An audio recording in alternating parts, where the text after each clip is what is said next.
Well, good morning. Welcome to Vision. I am so glad you're all here today. I'm glad to be here today. The band's here today. Joe Rathburn is here today. Woohoo!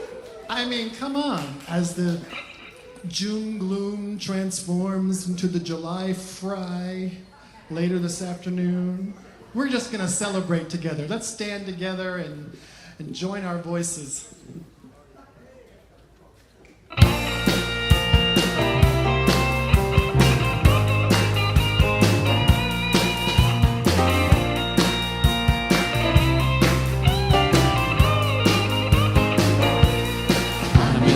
Place at the right time. I am just where I'm supposed to be. I'm in the right place at the right time. I am just where I'm supposed to be. Oh, my soul is welcome here. Oh, my soul is welcome here. I am hearing the message loud and clear. My soul is welcome here.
everyone? Oh, yeah. Come on. Hey, good morning. How is everyone? Woohoo! I love it. Way better. We're awake. We are, say it again, Tasha, radiant, vibrant, and dynamic. Okay, let's say it together. See what we did? I am radiant, vibrant, and dynamic. Oh my gosh, you sure are. It's like tingly. Okay, good. Happy summer, right? Today is the first day of summer. Summer solstice is today. It is Father's Day. Oh my God, there's a lot going on. There's a lot going on here. All sorts of stuff. But first, before we do anything, what do? Pray in. Let's pray in. Giving great thanks for the energy in this room, for the dynamic expression of spirit as each and every one of us. We know that we are some part of the whole life of God's. We are those individual threads. The tapestry of life is made up of. We know that each one of us, whole, perfect, and complete as Spirit made us, and we just get to share that. We just live in that truth. We extend that peace, that love, that joy that God is through us and as us in the world, and we change the world by our presence in it. I give great thanks for each and every one here, for those who just took Father's Day off to go to the beach, for our Vision community online, blessings to all of you, and just know, all of us, that Spirit is one, that we are one, that there is only one thing happening here. It is the activity of Spirit in and through and as all things. Giving great thanks for this truth, I simply let it be, and so it is. So yay, it's Father's Day. It's like a whole bunch of stuff going on. So I just wanted to read this to all of our masculine energy in all of us. Happy Father's Day to all fathers, father figures, mentors, and caregivers who embody the strength and the wisdom and the protection and guidance to help others grow and thrive. Today we honor not only the men who have embraced the role of fatherhood, but also the masculine energy within all of us. That energy that leads with courage and stability, offers support and sets healthy boundaries, and also inspires others to reach their highest potential. May we celebrate those who have shown up in our lives with love, with integrity, and with presence. And may we continue to cultivate these qualities in our own families and in our community and, of course, in ourselves. Wishing everyone a meaningful Father's Day filled with gratitude, connection, and appreciation for the many ways that we nurture, protect, and uplift each other. Amen. Yay, happy Father's Day. I just love that. What else can I tell you about today? It's so special. Everything's happening. It is Pride Month. Yes, yay. We can say, and so we continue to spotlight someone from Pride history, and I'm going to invite Marcus up, and he's going to share with us. Thanks, Marcus. Good morning. Today I'm going to talk about Larry Kramer. Larry Kramer was an activist, writer, and screenwriter, known for his passionate advocacy of gay rights and his role in raising awareness of HIV/AIDS, especially during the AIDS crisis. He was born in 1935. He grew up in Maryland. After graduating from Yale University, he entered into the film industry, contributed to movies such as Lawrence of Arabia and Dr. Strangelove. He also won an award nomination for the Academy Awards for his writing of the screenplay of Women in Love. During the 80s, Kramer became prominent as the AIDS epidemic began to spread. He co-founded the Gay Men's Health Crisis, which is still the largest advocacy group for gay men's health today. And he became frustrated by the lack of response from the government during the AIDS crisis, and he formed ACT UP, which stands for the AIDS Coalition to Unleash Power. He used direct action, protests, and demonstration to demand faster drug approvals, lowered medication costs, and greater public attention to the AIDS crisis. He is definitely a figure of that fierce love that Reverend Patti talked about a few weeks ago, ripping people's heads out of the ground, out of the sand, not taking no for an answer. Yeah, ripping them out of somewhere. And I just really honor the legacy that Larry Kramer has left for us to stand up and take action. Thank you.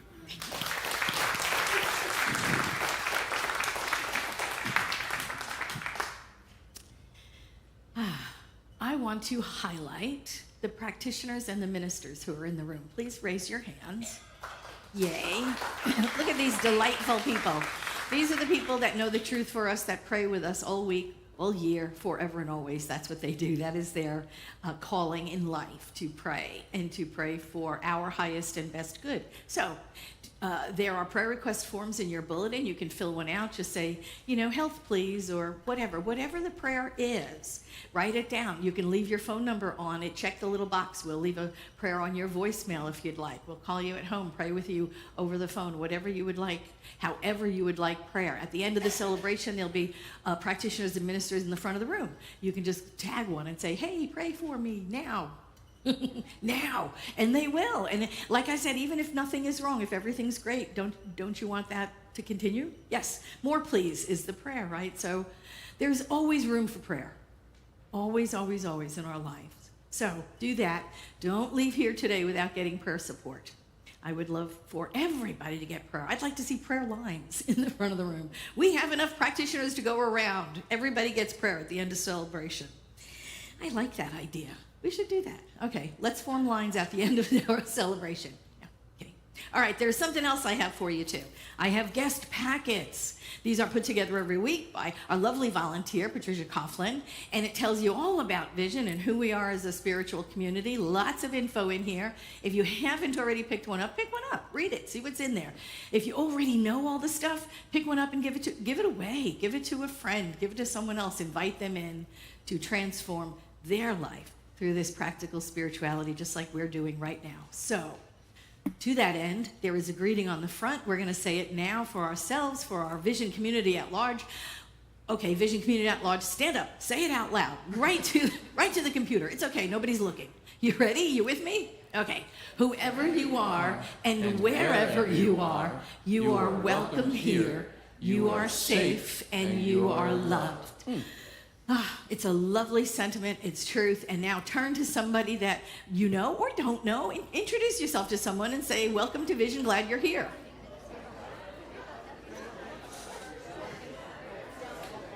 Welcome. Glad you're here, man. Welcome, Bob. Welcome. Chit chat. Welcome. I love that we're chatty like that. It's just so friendly. I'm going to turn it over to James Vandenberg, who is heading up the Celebration Singers this morning. We're going to sing our centering song and prepare for our 5-minute meditation. Take it away.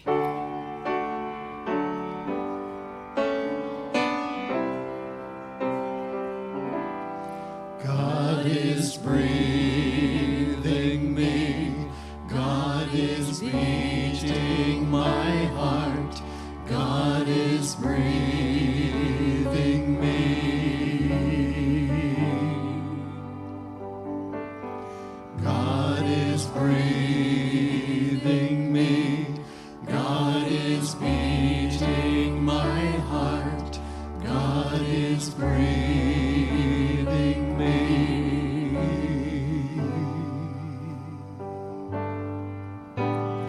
God is my breath with every word that I say.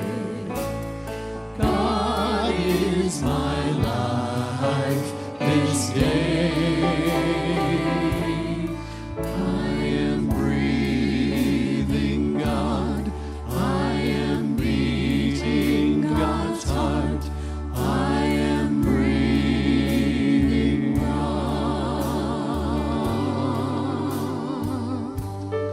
I am breathing God. I am beating God's heart. I am breathing.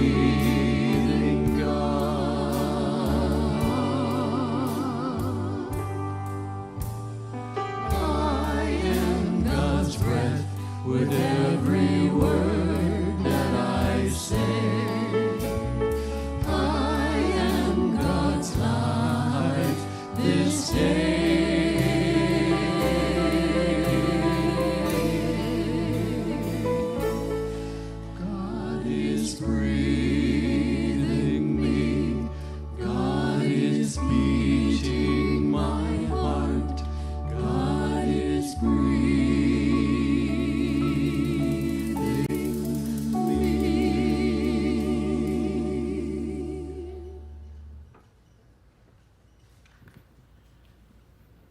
My name is Cindy May. I'm one of the licensed spiritual counselors here, spiritual practitioner, and I am happy that you're here this day. We're going to be starting out with some quiet time of silent meditation, and the tone of the bowl will guide us into that and also out of it, but I invite you to stay in that meditative state as I complete with a spiritual mind treatment for all of us here. First of all, I'd like to let you know that I have a couple of quotes. They are included in your program if you want to, if you like one of them, you want to look at it at home with you. So right now, I just invite you to note the first one by Kate Hall. Ask for things that feel unreasonable to make sure your intuitions about what's reasonable are accurate. If you're only asking for things you get, you're not aiming high enough. And from Ernest Holmes, who founded religious science, Science of Mind and Spirit, the great love of the universe must be one with the great law of its own being, and we approach love through the law. As the love of God is perfect, so the law of God also is perfect. We must understand both.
Our memorial candle is burning today for Dave Robe, who made his transition yesterday.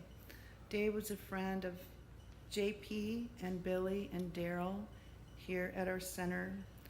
So I invite you to join me in knowing that life, being eternal, continues to unfold itself. And that although Dave's physicalness is no longer with us, his spirit surely is. And that it continues to move out and up forever and ever, expanding out into the world, and surround Dave's friends with love and with light as they move through this transition in their own lives, knowing that they forever remain in hearts and in mind as light. I give thanks for this truth and this knowingness of it, and invite you to just remain in that centered place, perhaps taking a deep breath, just filling our lungs with that life-giving energy and breath of the One, that this continued circulation of breath is just as God fills our life, continuing to circulate. We are part of this one life. We are indeed the very expression of it, as well as all things. And so what I know for us this day is that this one, being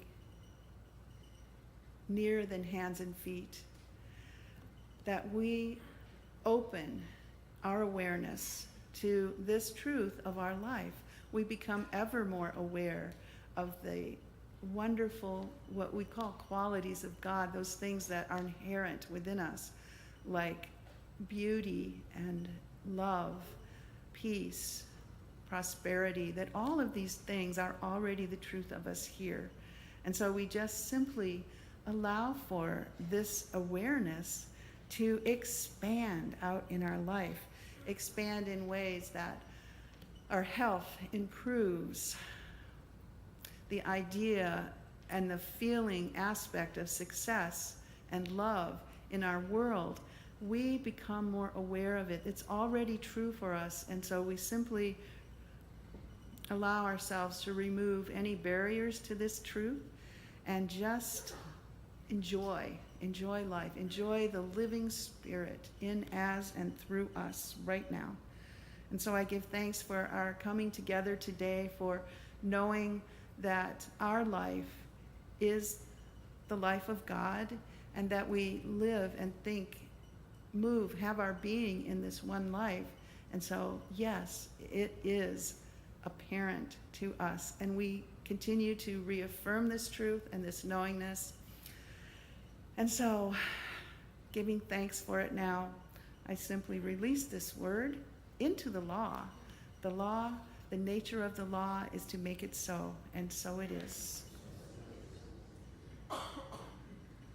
My introduction to Vision Center actually came many years ago when a great guitar player who I'd been hoping to cross paths with invited me to play organ on a night of Bruce Springsteen music he was doing. And that great guitar player was Joe Rathburn. We've crossed paths many times, and you have Joe to blame for me being here now because he's the one who recommended me to. Welcome, Joe. Yeah, Josh. Glad you took the gig.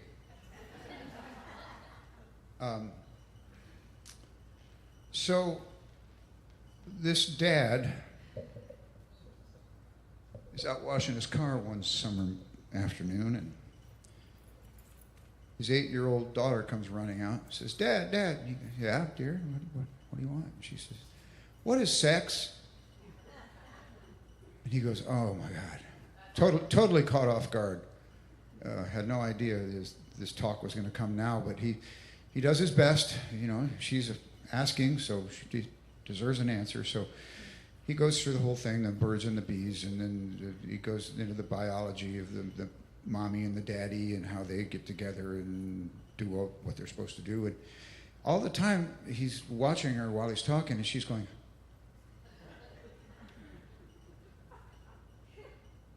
and then he gets done and he says, well, is that okay, honey?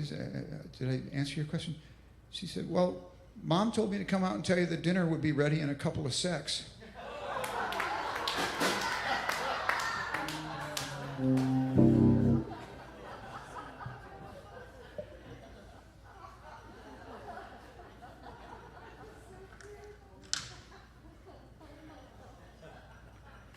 What are you going to do? Dads, right? Oh, the dad I had was a typical dad. He wasn't perfect, but he wasn't half bad. He's half of why I'm here, and for that I'm glad. Yeah, I'm lucky to have had the dad I had.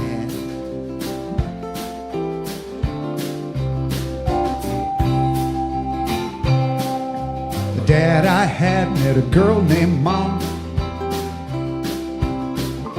Took her to the senior prom. Stole her from a future dad named Tom. The dad I had met a girl named Mom.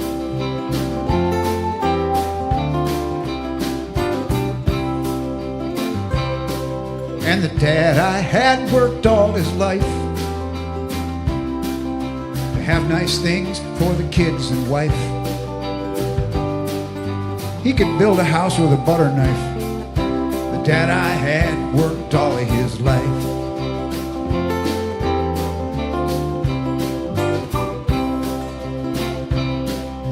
The dad I had, he was awfully smart. He could put it back together when I took it apart.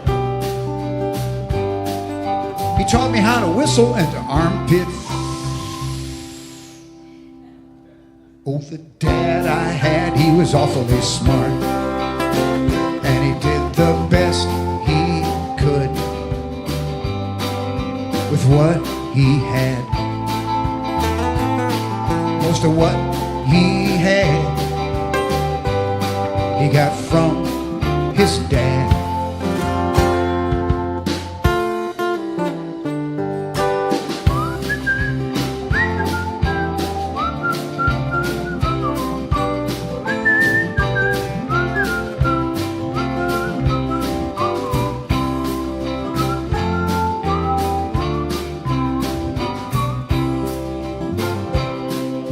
The dad I had, he was brave and strong. He could whoop 100 other dads all day long. But he never would have done it, see, would have been wrong. The dad I had, he was brave and strong.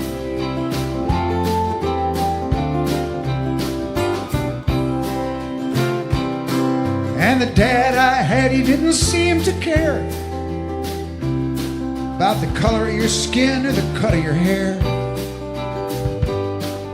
If you did your work, he'd treat you square. The dad I had always tried to be fair.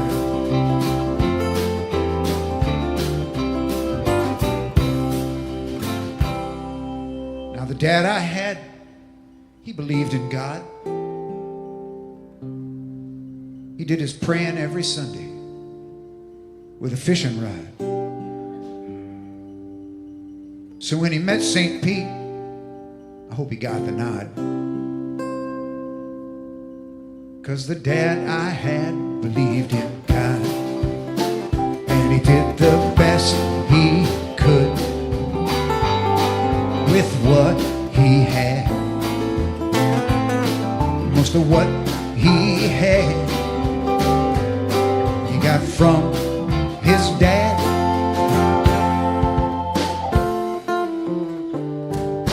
The dad I had was a typical dad. He wasn't perfect, but he wasn't half bad. He's half of why I'm here, and for that I'm glad. Yeah, I'm lucky to have had the dad.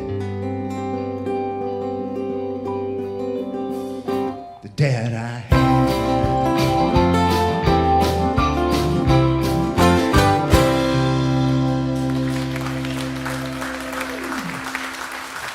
Thank you. And the band.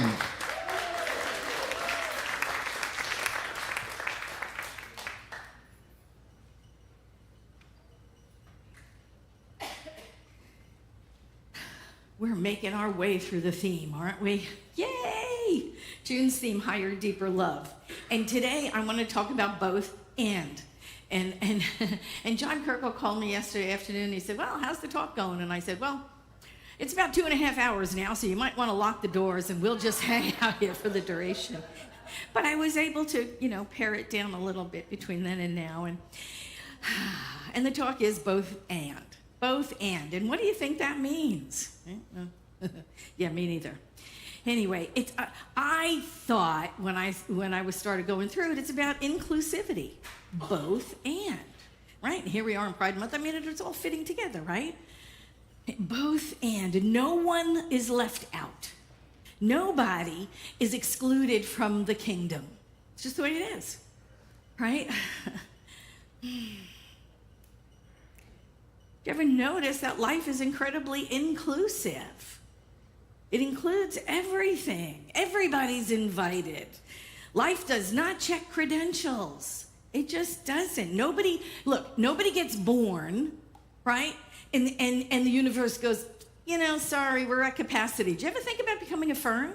It's like, it just doesn't happen. We are all here. We're here in this gigantic group called humanity, right? And we're all here for a purpose. We're all here for a reason, and everybody gets in. It's just the way it is. And we can play us and them games. We frequently do. But spirit is one, and you can't deny it. Spirit is one.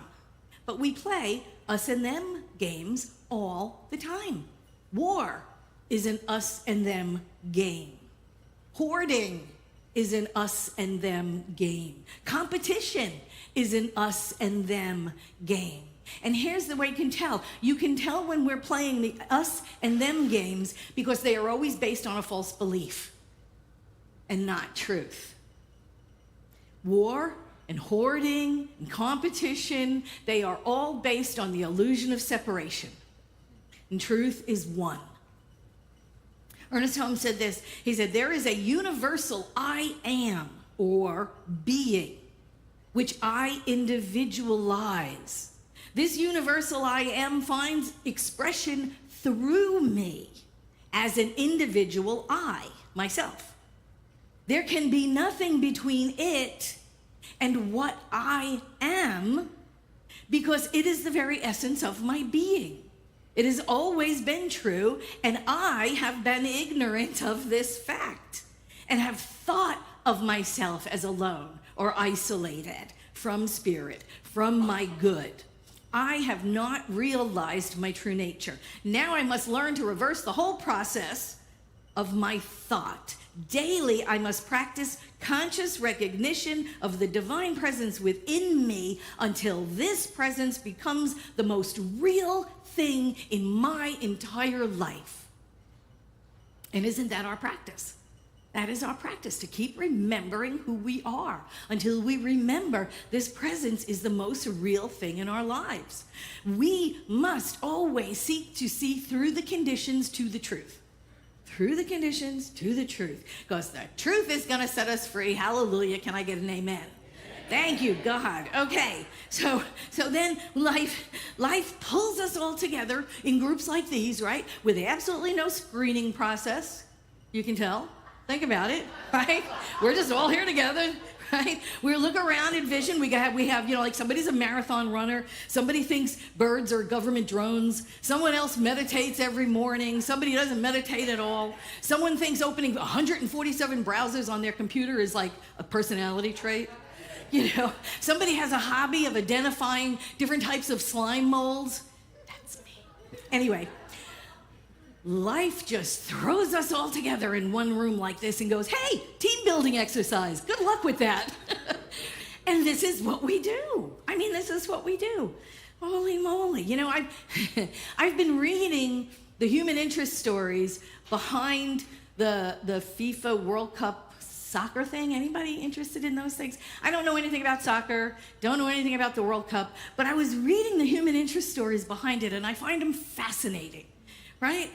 Because they portray the United States citizens as good and healthy and whole, and just, they portray our goodness and our oneness. It's just so wonderful. Instead of the usual newsy separation and ugliness that you always hear, right? I mean, it's wonderful. The Algerian men's national soccer team selected Kansas, Lawrence, Kansas, as its official base, which I thought was funny right there. That's the joke, But there they are. The Algerian team is in Kansas for this World Cup.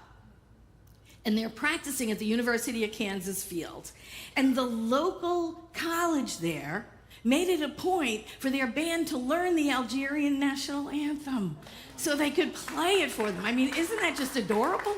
I think that is so funny. They adopted the team, and they're displaying massive flags on their front lawn, and in storefront windows, they've got Algerian flags, and they've interviewed people from Lawrence, Kansas, and they were like, I don't even know where Algeria is, but we love the people, And it's just such an adorable thing to see. I mean, it's just massive swelling of welcoming what, would be previously considered other, right? Just welcoming him in with open arms. In Dallas, there is the Croatian team is there. And they said, we didn't realize that, everything is bigger in Texas was really a true statement, because the crowd there unfurled a Croatian flag that was like several blocks long. And they paraded it down the main street as a welcome for the Croatian team. Like, think about all of this goodness and wonderfulness and welcoming in, right, of people that are not from our country, that don't speak our language. And this is true America, isn't it? Like, this is what we do. Boston, there's another one. I'm sure it made the news. I'm sure you heard it. Boston, oh my God, the Scottish team is there. They drained the Boston tap room dry of lager. They purchased 4 times what the Sam Adams tap room has on hand, that they had to order more in. We are having a party all around the nation about these soccer teams, and everybody's having a good time, and everybody's celebrating them, and this is the America that I know. It just warms your heart, right? Celebrating the uniqueness, not being afraid of different colors or different cultures or different languages. We have to get over that ancient collective fear of other, right? And embrace them, just like we're doing with these teams. We are one. There's only humanity, that's it. Shapes and colors and sizes vary. Get used to it. We are one, and we have so much in common, and we're all desperate to belong. Don't we always want to belong? Even from when we were little, we always wanted to belong. Everywhere we go. School, we form clubs, right? Work, people form groups. The gym, people form groups. Even people who say, I hate groups, formed a group for people who hate groups. Right? We need to acknowledge the biggest group we belong to, which is humanity. We are one. We are one. The human group. We are our own group. Ernest Holmes said, Spirit is at my root. Spirit is at the root of my being. I am a God-intended person.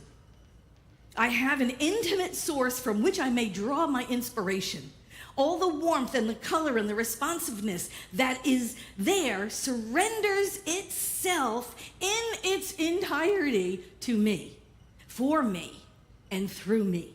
Because of this, I have an intimate and unified relationship with every other person, everything, and every event.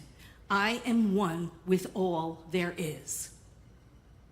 And that is our core concept number 1, right? God is all there is. That's it. Truth will forever point us to oneness, because oneness is the truth of us. When we are led into separation by fear or by lack or by limitation or by divisiveness, we know we are being led into a false belief. Both and, the title on the top, both and means we are all one. We are all one. There's only one thing happening here, and we're just part of it. We're just part of it. I am one with all there is. You are one with all there is. And I've been noticing this idea of inclusivity because, of course, that was the talk. So everywhere I looked, I saw it this week, right? We look around and we see it. And I was thinking, because today is Father's Day, I was thinking about my dad. And he was an inclusivity kind of guy. He really was. He was a gentle, kind man. He was about fairness and equality and equity and fair play. And he was a cooperation, not a competition guy. He was an all-win kind of guy. And we would have these incredible conversations at the dinner table, and we would drive everybody away from the dinner table. It was my father and I would have these incredible, passionate discourse about all sorts of things. And the dinner plates would come and go, and the dessert plates would come and go, and the table would get cleared, and we would still be there. And I was really young, 60s, 70s, and we would still be having these wonderful conversations, We talk about anything, like religion, and he was not much on religion. He used to say, the 10 Commandments and the Golden Rule, that's all you need. Everything else is commentary. And he was kind of right. And then it was funny that I got into religion, in the later years, and he was like, religious science, and I was like, yeah, but that's okay because, you were not really fond of organized religion, and hell no, we know that religious science is not organized. Anyway. So there's so much to talk about. There was so much to talk about back then. There was civil rights and women's rights. There was a war going on. Oh my God, gas prices were high. There was a crook in the White House. Inflation was out of control.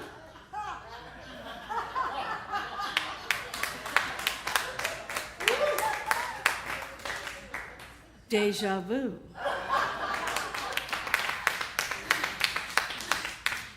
What? We still have Nixon fans here? Anyway, I recall my dad's position on things. And he would say, whatever is just, whatever is right, whatever is loving, whatever is compassionate, whatever supports all and harms none, do that. Do that. And it reminded me of that passage in Philippians, right? The 4:8, finally, brothers and sisters, whatever is true, whatever is noble, whatever is right, whatever is pure, whatever is lovely, whatever is admirable, right? Do that. Same thing. And Ernest Holmes said this. He said, when the lesson is finally learned and clearly understood, it will in no way lessen the importance of the individual. It will in no way deny the reality of the person or even the personality. It will merely tie us to something bigger and more inclusive. And that's what we're here to do. We are here to know that oneness. And this is the direction that we're moving. This has to be the direction that we are moving. Ernest Holmes said, we have learned all we can learn through suffering, and I wholeheartedly agree with him. We have free will. We can gaze upon the separation, or we can know the truth of unity. We can suffer with divisiveness, or we can know the truth of our oneness. We can look at our differences with suspicion, or we can welcome them in diversity. We have always had this power to do this. We must choose rightly. We must wrap our arms around all of humanity. I was listening to a talk the other day by Reverend Maggie Whitehouse. Does anybody know her? I'm friends with her on Facebook. She's a wonderful vicar in England. And she was talking about the passage in John 20-something, 21:5, 15. I don't know. I have to look it up. Anyway, that passage where Jesus asks Peter if he loves him. And Jesus says, do you love me, Peter? And Peter says, I love you, Jesus. And then a little while later, Jesus says to Peter, do you love me, Peter? And Peter said, I love you, Jesus. And then a third time, Jesus says to Peter, do you love me, Peter? And Peter says, I love you, Jesus. And I'm thinking to myself, how insecure is this guy? God, Jesus got to ask you 3 times? And then when you go deeper into the Bible, you realize what was written in Greek. And the word that Jesus was using was agape, or if you're from New York, it's agape. Anyway, agape in Greek. And it means universal love love for all living things, love for all of humanity, love for everything, agape. And that was the word Jesus was asking Peter. Do you agape me? It was that word. And when Peter responded back, he used the word philia. Philia means brotherly love. It means you're in my tribe. You're in my group. You're in my club, right? And so Peter said, yes, of course, I philia you. And Jesus went, yeah, no, he's not getting it. Okay, so he asks him again, Peter, do you agape me? And Peter says, why, yes, Lord, I philia you. You know, a little frustration there. So once again, the third time, Jesus says, do you agape me? And he said, Lord, you know, I philia you. And Jesus gave up at that point and said, go feed my sheep. Go tend to my sheep. Go care for my sheep. Now, the thing about this is, if it really happened, it's a Bible story, so who knows? But if it really happened, the two guys were probably speaking to each other in Aramaic to begin with, right?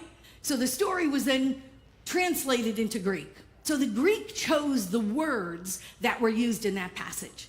Agape, philia, eros is another one we didn't even talk about.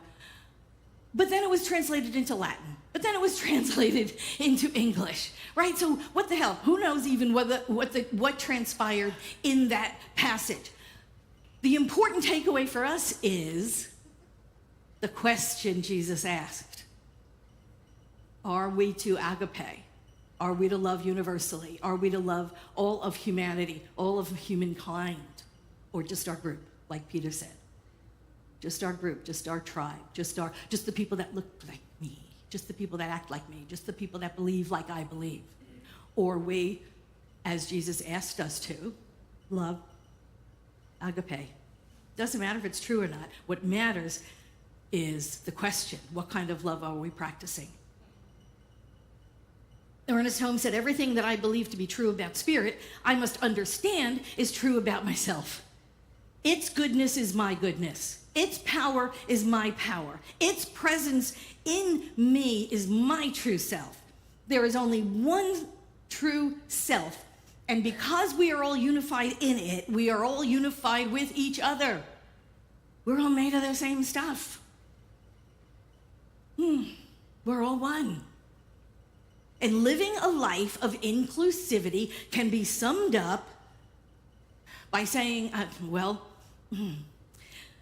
don't be the human version of members only. You know, don't be that. Assume everyone has a place. Assume that everyone has a place. It's easy because it's true, right? It's easy because it's true.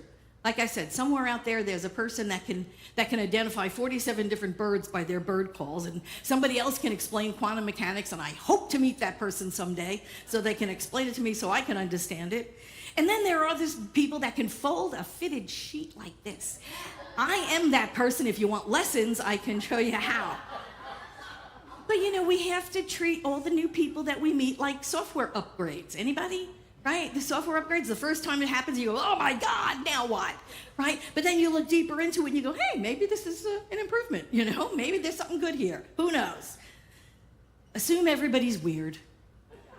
Just assume everybody's weird. Inclusivity is just really coming to the truth that everybody's weird in their own way. Some people climb mountains, some people knit sweaters for penguins. We've had that lady, dear, she's on our wall, dear Rita Kahn would knit sweaters for penguins. It was lovely.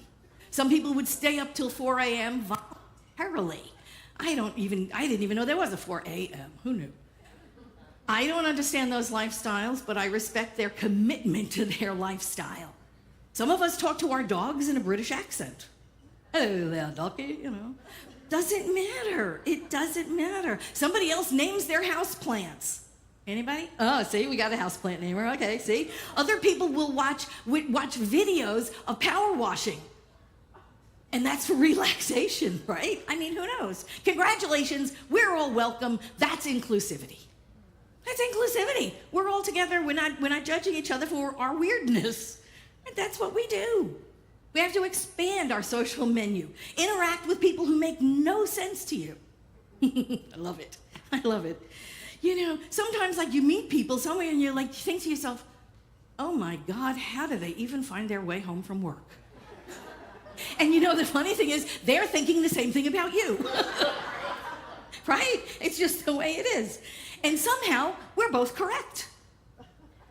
if all of your friends think exactly like you are not a community, you are a group chat with multiple versions of yourself. Right? Become a collector. Become a collector of perspectives. You know, like Pokemon cards. Anybody? No? Archaic reference, nobody gets it. Okay, never mind. Now, collect perspectives. So that when somebody in your group says, well, from my experience, instead of thinking, wrong, try thinking, interesting card. It's a shiny. I think I'll keep it, right? Because I think inclusivity is less about agreeing with people and more about accepting people, right? It's not about agreeing with people. God knows we can't agree with people. It's impossible. Do you ever get 5 people together to choose a restaurant? Forget it. Humanity will never agree on anything. One person wants sushi, one person wants tacos, somebody else eats only vegan, and one says, I'm good with anything, which is the most dangerous sentence in the English language, because you know darn well those people are not good with anything. Inclusivity is recognizing that everybody is carrying around a different instruction manual for life. We all have ours. Some are 10 pages. Some is a flyer, a handout. Some have 900 pages. Some appear to have been translated from another language and are missing entire sections. We're all trying to assemble ourselves into self-actualized, spirit-led human beings, and none of us know what we're doing. Inclusivity calls for us to leave room at the table. For all of us, literally and metaphorically, and that's why we sit at the end of our celebration in the back and with the table so that we can do that, so we can practice breaking bread and sharing opinions and interacting with each other, right? If your lunch table looks like a casting call for your own clone army, invite somebody new in, right? Invite somebody else. Upgrade from tolerance to inclusivity. Because I remember we had a big thing about tolerance. Oh, we need to practice tolerance. Tolerance means, fine, I suppose you can exist. Inclusivity says, pull up a chair, we're ordering fries, right? That's what we're doing. Remember the golden rule. Treat other people fairly, treat them like they want to be treated, or treat them like you want to treat them, or treat them somehow good. Stay kind, be curious, order the fries, and then share them. Invite people in, resist forming a club whose only requirement is, must be exactly like me, right? The older I get, honestly, the more I think life is one giant group project. Do you ever remember group projects when you were in high school? Didn't you hate them? Guess what? Life is one giant group project. Nobody asked to be assigned to it. Nobody fully understands the rubric. The deadline is unknown. The goal is unclear. Nobody knows how to proceed. And somehow those that are the least qualified think they are the most confident. So the philosophy is simple. Love spirit. Love each other. Do good stuff. That's really it. And remember, everybody comes with a hidden label that says, contains interesting stories. Handle with curiosity. I love it. Ernest Holmes said, religious science has a concept of God. It thinks of the divine spirit as flowing through everything, personalizing everything, giving warmth and color to everything. Spirit meets with spirit and communes with itself in these ordinary circumstances. Never overlook or underestimate the importance of this all-inclusive attitude. 8 billion people on Earth. Every single one of them is somebody else's weird. Which means life is inclusive enough to make room for all of us. Thank you so much.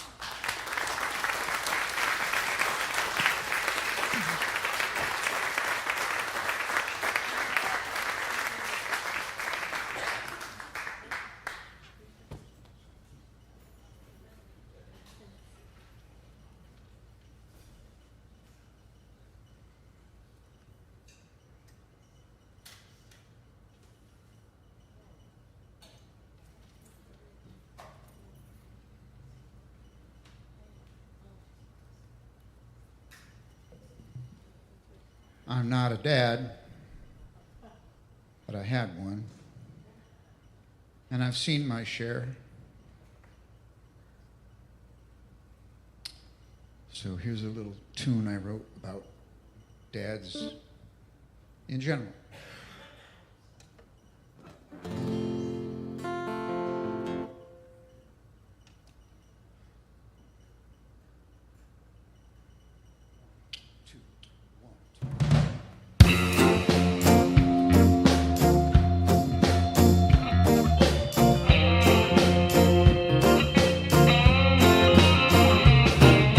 Some are light, some are heavy. Some drive Ford, some swear by Chevy. Some are brilliant, some just smart. They all hold a special place in our heart. Doctors, lawyers, farmers, framers, yet glazers, grocers, lion tamers,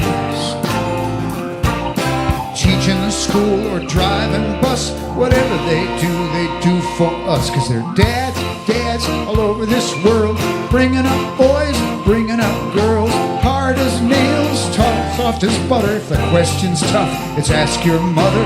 Dads, dads, naughty and nice, offering up their sage advice. Stand up straight, do your best, make me prouder than all the rest of those dads.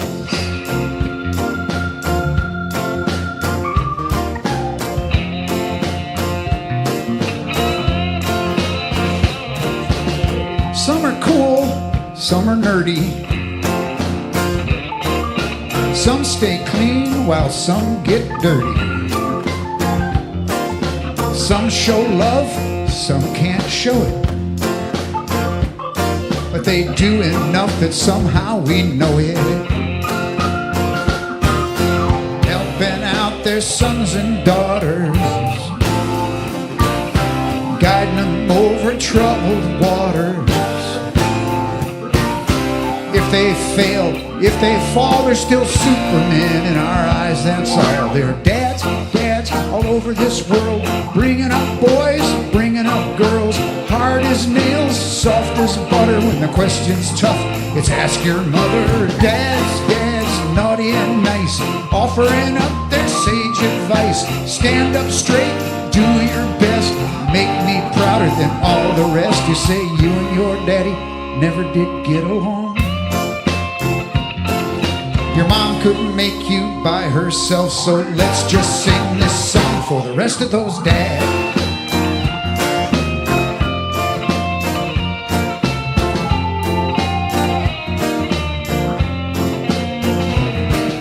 Oh, this old world can sure get crazy. Black and white's gotten awfully hazy. What was tough has gotten tougher. More slings and arrows we must suffer. It's up to you, young men in waiting. If fatherhood you're contemplating, save the planet, beat the drum, teach peace and love upon becoming one. All over this world, bringing up boys, bringing up girls, hard as nails, soft as butter. When the question's tough, it's ask your mother. Dads, dads, naughty and nice, offering up their sage advice. Stand up straight, do your best, make me prouder than all the rest of those dads.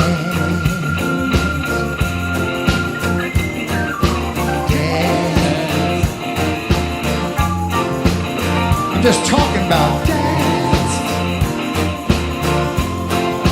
Yeah, we all had dads.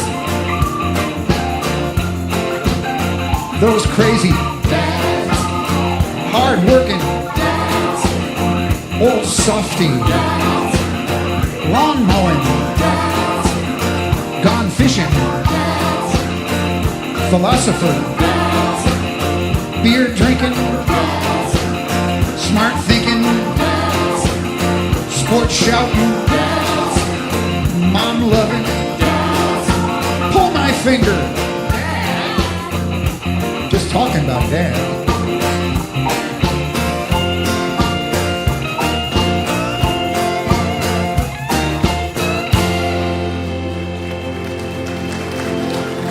Thank you, Celebration Singers. And thank you, House Band.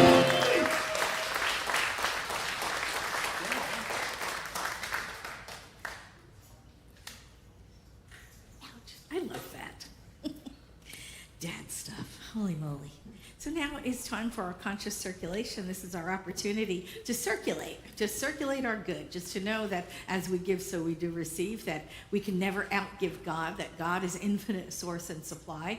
And we just jump into the river and we test that theory and we prove that principle. So let's pray. Oh, giving great thanks for this time together, for knowing and accepting that God is abundance, and so we are as well, because we are one in the same. We are that which thou art. So that if God is abundance, we are. If God is love, we are. If God is joy, and we know all this to be truth. God is those qualities, and so are we. So we know that abundance is our divine birthright. We give in gratitude, and we give graciously, and we accept gratefully, and we stay in the flow of all good things coming to us and being given from us and then returning back. And I give great thanks for this cycle of eternal return, knowing that we never outgive God, for that is limitless in its scope and supply. With gratitude and thanksgiving, we simply let it be, and so it is.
Yay, I love that. I have a miracle minute to share with you. This one is from Nancy, and she said, sometimes without expecting anything to happen, something wonderful happens. She was writing a spiritual mind treatment out in her office for Reverend Jean's class, The Infinite You as the Universe. She finished writing it, and then she switched to working on something else for the diversity team, but she got up to get the prayer off the printer, and she said she stood up and her knee made a really popping noise. Ever have that happen? Popping noise. Anyway, she said she was blown away about how much better the knee felt. Who knew that for 6 months the joint was out of alignment and that's what was causing the knee pain? She wrote the spiritual mind treatment with the words, my body has taken on a new form, and pop, there it goes. God was listening and faith continues to heal me. Prayer changes things. I love it. I just think that's wonderful. Absolutely, and for sure. And now, don't forget to give me those answered prayers, and I would love to read yours out loud from here. And now it is time. I blew it. It's time for the last word. Thank you. By Johnny Kirkwell.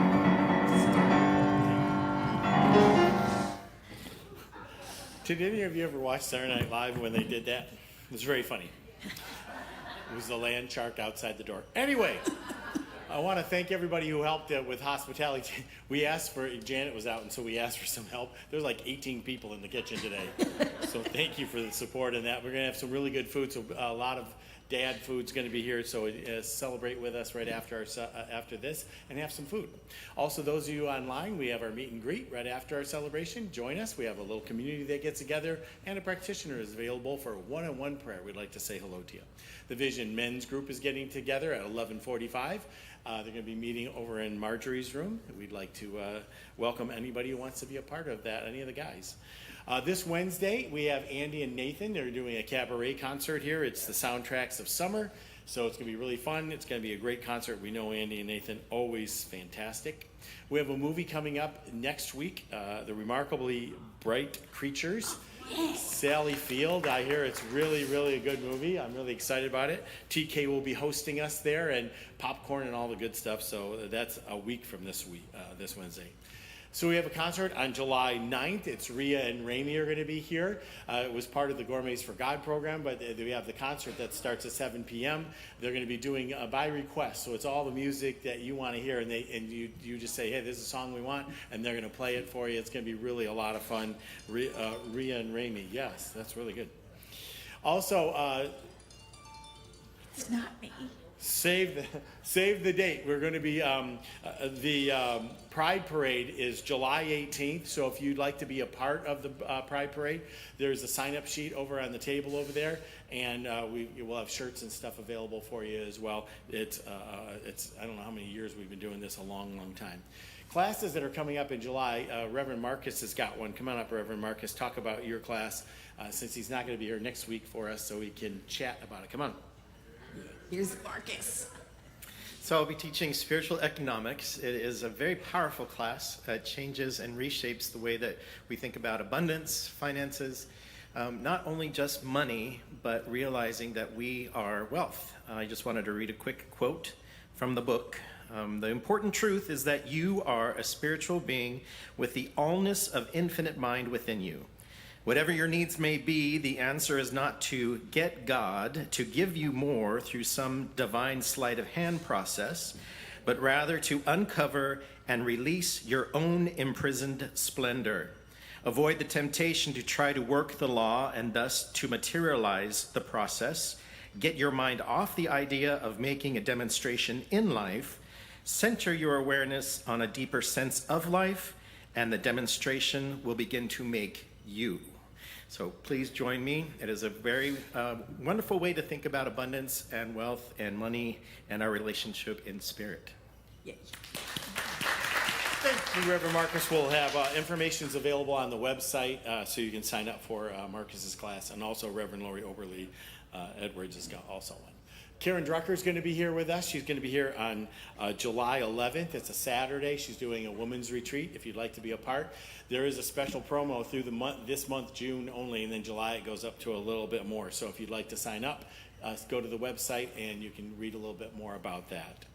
So we have a new program called Who Dat, and we'd like to welcome up Lee Drury in regards to Who Dat. Who Dat? So, hi everybody. No, My name is Lee, and I excuse am me. part of Wait.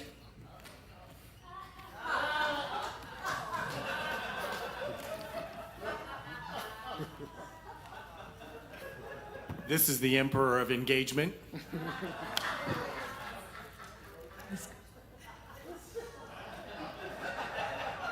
The Emperor Engagement will address you now. Let me first of all say that they asked if I would come up and do a presentation for years and months. I see people come up here and do, Marcus has been up here twice today. This had never happened.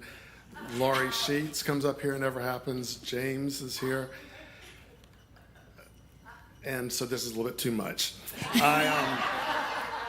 I'm only supposed to be up here to tell you that we have a new committee, a new team here at the church, at the center. It's called the Engagement Team. And our purpose is to engage and to increase the interest and in the community, to find out what we can do to help you a little bit more as a community member, and also to engage in increasing our membership, which I think the goal of all of us as members here is just to know that we're going to get larger and larger and continue to grow. This is a program that has been in effect in many centers and has been in this center since before COVID. They stopped it during COVID, was doing a little small get-together for people that come to the center. They may be visitors here for the first time, people that maybe have come, have never taken that next step into taking the classes, the education, because they're not quite sure. They sit here week after week, they hear about practitioners, they hear about spiritual mind treatment, they hear about the terms that we use, but you're not quite sure what it is. We're going to have a get-together once every other month for people that have some questions. What is this? So that they feel a little more confident, and hopefully then they take the next step in becoming a community member. We're also here to for the community members to let us know what we can do to help you to feel a little more secure in here in this group. I don't do it alone, even though I am wearing this ridiculous outfit, and I actually think John enjoys the fact that he's usually the only one that Reverend Patti makes wear a ridiculous outfit. I think the majesty of music, possibly, James, you could wear an outfit at times. Or chancellor of choir, whatever you want to call it, but it should not just be one person that has to feel humiliated. Oh, that's better. Okay. That looks much better. The committee right now, I am wearing the stupid outfit, but I'll share it with all the people that work with me. I have Reverend Laurie Sheets, who was here. I think she's working in his hospitality. We have Cindy May, one of our practitioners. We have back in the back, we have Kim Sotang Mulder, and also Dre. And I believe that we have a couple of other people that are interested, Sina, who is not here right now. So we are working together. Right now there's a lot of estrogen on that committee. And so I just stand here as the women just tell me what to do. So that's what it is. So that's what Who Dat. The very first get-together of Who Dat is going to be next week. We are going to set it to be 6 times a year. It's going to be the last Sunday of every even month. If you can't figure it out, we'll let you know when it's coming up. But it's going to be next week, June 28th, and then another one on August 30th. And go ahead and let you know a little bit more in advance. We are going to do a membership Sunday, which is basically a ceremonial pinning when you get your little pin. You don't have to come to this class to become a member, though. But the next membership Sunday is going to be on July 19th. So we're looking forward to coming up into July, which is also going to be our annual meeting. We appreciate everybody's input. We look forward to seeing some people and those online. If you want to come in next Sunday for the Who Dat class, we just thought Who Dat was very cute, so we can just start saying Who Dat. So have a great day. Thank you.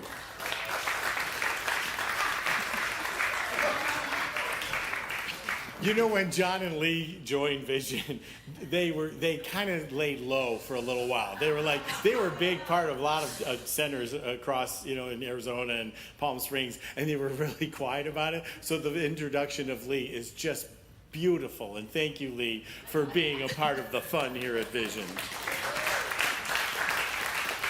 Next week, Reverend Patti will be back. Her talk title is All There Is. The Higher Vision Choir is going to be here for their final performance for this year, so it's going to be fun. Lots of music, really good stuff. And also want to mention, on Sunday, July 5th, we're going to be doing a big blowout celebration, 250 years. So we're going to be doing all kinds of, we're asking you to wear red, white, and blue. Yes, Kim, did you want to say something? Yes, it's my birthday. Oh, it's your birthday. It's Kim's birthday. Yay. All right, thank you very much. Also, what we're asking for you to do is submit pictures of you from 1976. If you have any pictures of that time frame, we want to put them up, and then people can guess who that is. It's been 50 years, you know. So, but yeah, so it's a big celebration we're having. It's 2 weeks from now. It's on July 5th. It's going to be all kinds of fun stuff. We have some other fun things planned. But we want to celebrate the 250th. What's it called again, Reverend Patti? The semi-quincentennial. The semi-quincentennial. So join us for that. Larry, you have a cake for us today, too, for Father's Day. Is that correct? Very good. And so, yeah, of course, we're guessing what the cake is. But, Larry, everyone want to guess what kind of cake it is? Chocolate. All fathers love chocolate. So it's chocolate with a raspberry filling. And Thank you.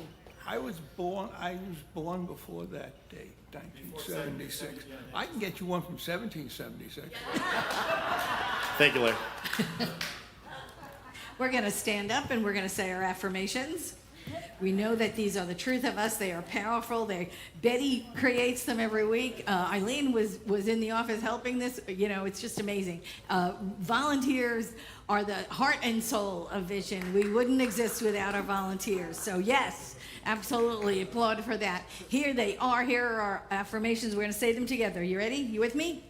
I am a work in progress and a masterpiece all at the same time. I allow myself to be both vulnerable and strong. Positive opportunities flow freely to me. Oh my gosh, they're all so good and so powerful. We're going to say one again. Okay, let's say it. I am a work in progress and a masterpiece all at the same time. Oh, let's go to prayer. We know that there is one, that there is just one life. It is God's. We are the activity of Spirit on earth, and so we know that Spirit works through us to will and to do that which needs being done by us. The arms and the legs and the eyes and the ears of us are just tools for Spirit to use to flow into the world, to do the work of Spirit on earth that needs being done, to awaken souls to their own magnificence, to absolutely understand the wholeness of Spirit is flowing through each and every one of us, and we awaken to this miracle of life. We know the interconnectedness of all of us, and we know that each and every one of us is some aspect of Spirit in form. I give great thanks for this. I simply let it be, and so it is. And so it is.